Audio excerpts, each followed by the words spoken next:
शिवसेना सांसद संजय राउत ने इंडिया गठबंधन और 2029 की राजनीतिक रणनीति को लेकर बड़ा बयान दिया है। उनके बयान के बाद सियासी चर्चाएं तेज हो गई हैं। पूरी रिपोर्ट केवल कोशी वॉइस पर।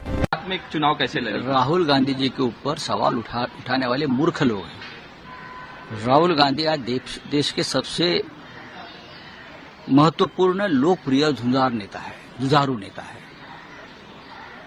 सरकार उनसे डरती है, निर्भय है, तो उनके ऊपर क्यों सवाल उठाएंगे आप?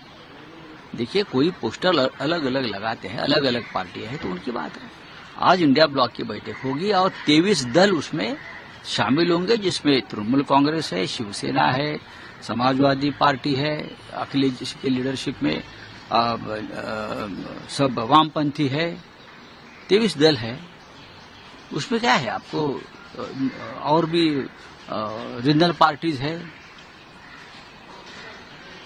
और ठीक तरह से बैठक होगी और 2029 की रणनीति तय होगी। तो उद्धव ठाकरे भी शामिल हम शामिल हो गए, लेकिन हम वर्चुअली शामिल हो गए। यहाँ से हम लोग 12 बजे और पूरी मीटिंग तक हम वहाँ शामिल रहेंगे। सर, 2029 का एजेंडा लेके आप करेंगे?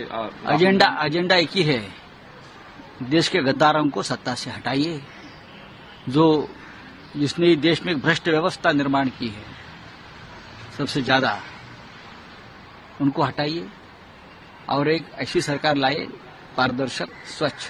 सर, आपने कहा कि उद्धव ठाकरे की भूमिका है कि चुनाव से पहले प्रधानमंत्री का चेहरा सामने बार बार एक भूमिका रही है। जब हम चुनाव में जाते हैं, चाहे किसी स्टेट में या देश में, तो एक चेहरा लेकर जाना चाहिए। विदाउट फेस हम चुनाव कैसे लड़ेंगे?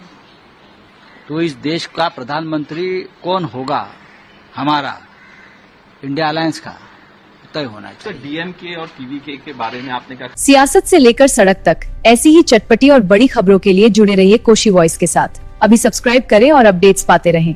फिलहाल मुझे दीजिए इजाजत। धन्यवाद।